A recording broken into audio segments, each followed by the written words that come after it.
Namaste guys, Ashish here for WPXbox, and I'm going to show you how to install Android apps on Windows 10 Mobile. This is working only for preview mode. Now you need to first enable developer mode on your Windows 10 Mobile, that you can go to settings, update and recovery and enable it. Also make sure your device is actually available for discovery, because when you connect to your PC over Wi-Fi or USB, you will need the pair code. So when you hit the pair button there, you get a pair code that you need to input in the command prompt using the tool which we will just show you next. So remember this part, you will need it.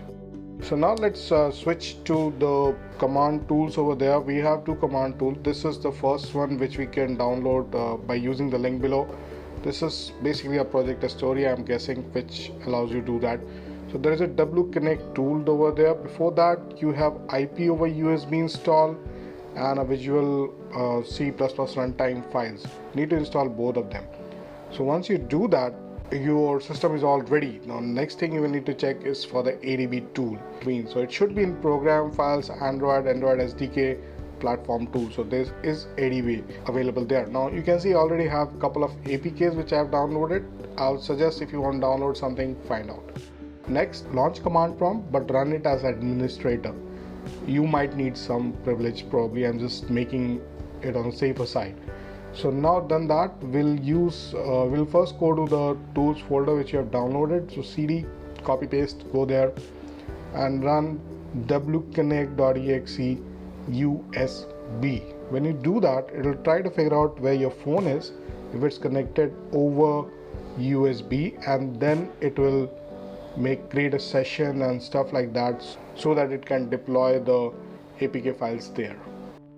And right after this you will be asked for a pair code. So I showed you in the previous video where the pair code is, so use that and then connect your device. Now in case if it gets an error something like this, since I was running this tool previously, so of course this was a problem, so I'm going to just go to task manager and close up. So in case you get any error of these kind in deploying for the next time, you can just go to your task manager, find wconnect.exe and just end task, and it will be all gone. So now we'll just try it again, and it should create session and connect, and it'll ask for the pair code, so use that.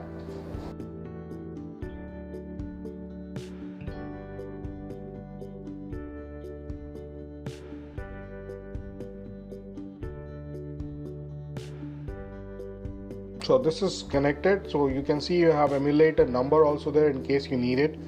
So once done, you need to now go and connect using the ADB tool. Now the emulator number is sometimes necessary if you have multiple devices, so you can deploy it based on emulator number as well. So now let's switch to the ADB tool. So we'll again need to copy paste the path and change directory and go there.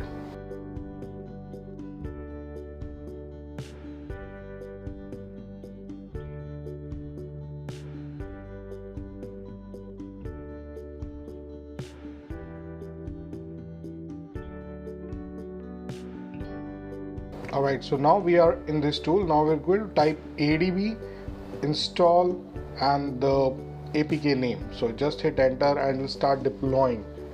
So making sure the connection and all is there, and you should see it right on your recently added app list on your Windows phone or Windows Mobile, whatever you want to call it right now.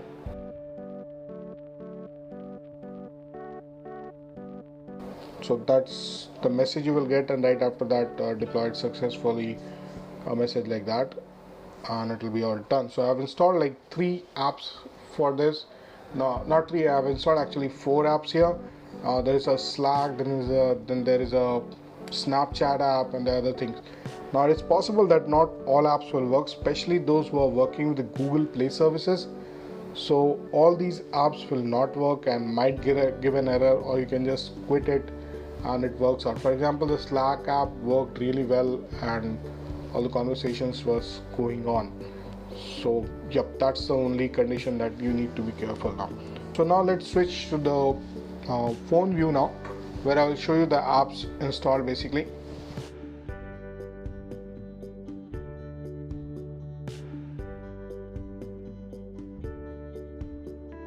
So these are the 4 apps which are basically Android apps which I have installed. So you've got Slack, and there's a launcher, Casper, and Site Explorer. So this is a Slack app which actually needs Google Play services, but I was able to say okay, and it didn't bother me later on. So you can access settings, you can do conversation, and everything just works incredibly nice. So that is my profile on Slack, and then I'll show you the other apps as well. So you have Casper here. So now Casper is a Snapchat app which asks me to log in, but when I actually log in, it will ask me to connect to Google services, so I had left it right there. So that is there, and there are two more apps which really didn't work that nice, but because of the Google Play services, this will crash actually. So this is the kind of loading you will see. It actually loads in an Android environment where it supports all those Android files and system files and etc. So guys, that was the video. That was about deploying the APK files on Windows 10 Mobile. This is how developers will do it, and for now you might want to try it out and do it on your own. So guys, thanks for watching. Subscribe to our channel and stay tuned for a video like this. Thanks.